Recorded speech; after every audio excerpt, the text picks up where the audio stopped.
Phone addiction കാരണം നമ്മളുടെ അടുത്തോട്ട് വരുന്നത് നമുക്ക് വിർച്വൽ ഓട്ടിസം എന്ന് പറയും. ഓട്ടിസത്തിൻ്റെ എല്ലാ സിംറ്റംസും ഉണ്ടാവും. മുഖത്ത് നോക്കി സംസാരിക്കത്തില്ല, ഫോക്കസ് ഇല്ല, പിന്നെ അതേപോലെ അവരവരുടെ ഓൺ വേൾഡിലായിരിക്കും. നമ്മൾ അവരുടെ പേരിങ്ങനെ വിളിച്ചാൽ പോലും അവർക്ക് നമ്മളെ റെസ്പോണ്ട് ചെയ്തില്ല. ഇതൊക്കെ തന്നെയാണല്ലോ ഓട്ടിസം. ഈ വിർച്വൽ ഓട്ടിസവും സെയിം തന്നെയാണ് ഫോൺ ഉപയോഗിക്കുന്ന കുട്ടികൾ.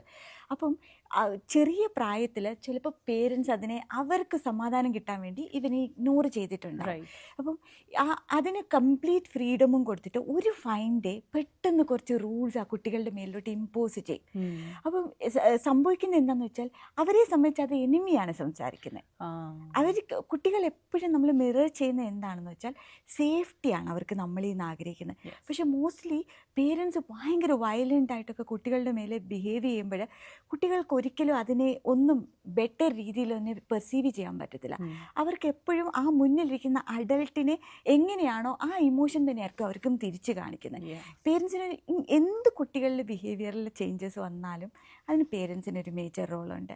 നമ്മുടെ ഇപ്പോൾ ഏത് കേസസ് അവരുടെ 20s-ലും 30s-ലും 40s-ലും വരുന്ന കേസസ് പോലും നമ്മൾ പുറകോട്ട് നോക്കുമ്പോൾ അതിനകത്തൊരു പേരൻറ്റിങ് ഉണ്ട്. പക്ഷെ ഇത് പേരൻ്റ് അറിയില്ല. അവർ കുട്ടികൾക്ക് നല്ല ഇൻറ്റൻഷനോട് കൂടിയാണ് ചെയ്യുന്നത്. പക്ഷെ പല കാര്യങ്ങളും ഇതെങ്ങനെ ബാലൻസ് ചെയ്യാമെന്നുള്ളത് ഒന്ന് ഈ മിററിങ്ങിൽ നമ്മൾ കുറേയും കൂടി ബെറ്റർ രീതിയിൽ ഇതിനോട് പ്രസൻറ്റ് ചെയ്യാം. പ്രോബബ്ലി നമുക്ക് തന്നെ നമ്മുടെ വീട്ടിൽ റൂൾ വയ്ക്കാം. ഊൺമേശയിൽ ഫുഡ് കഴിക്കുന്ന ടേബിളിൽ ഫോൺ പാടില്ല. അത് നമ്മൾ എല്ലാവരും പാലിക്കണം. ബെഡ്റൂമിൽ നമുക്ക് ഫോൺ വേണ്ട. എല്ലാവരും ഒരു പർട്ടിക്കുലർ സ്ഥലത്ത് ഈ ഫോൺ കൊണ്ടുവച്ച് ക്ലോസ് ചെയ്യാം. വീക്കെൻഡ്സിൽ നമുക്ക് എല്ലാവർക്കും കൂടെ പുറത്തു പോകണം. ഇപ്പം സംഭവിക്കുന്നത് എന്താണ്?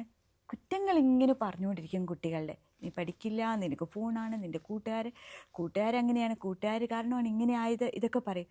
ആ കൂട്ടുകാരുടെ അടുത്തോട്ട് ചെല്ലുമ്പോൾ എന്താ സംഭവിക്കുന്നത്? നീ അറിഞ്ഞോ പുതിയൊരു വീഡിയോ ഇറങ്ങിയിട്ടുണ്ട്, ഇത് കാണിച്ചു കൊടുക്കുകയാണ്. അപ്പോൾ ആരാണ് ഇവിടെ ശത്രു? അല്ലേ? കാരണം നമ്മൾക്ക് ഇപ്പം എനിക്കും എല്ലാവർക്കും റെസ്പോൺസിബിലിറ്റീസ് ഉണ്ട് അല്ലേ? നമുക്ക് അതുകൊണ്ട് തന്നെ ഇത്ര ടൈം ഡ്യൂട്ടിക്ക് കയറണം എന്നുള്ളത് മായക്കറിയാം, അല്ലെ? ഓൺ എയറിൽ കയറണം, അല്ലെങ്കിൽ പ്രശ്നമാണ്. അതുകൊണ്ട് തന്നെ ഈവൻ റീൽസ് കാണാൻ നമ്മൾ 5 മിനിറ്റ് ഇരുന്നാലും എൻഡ് അപ്പ് ഇൻ 30 മിനിറ്റ്സ് ചിലപ്പോൾ.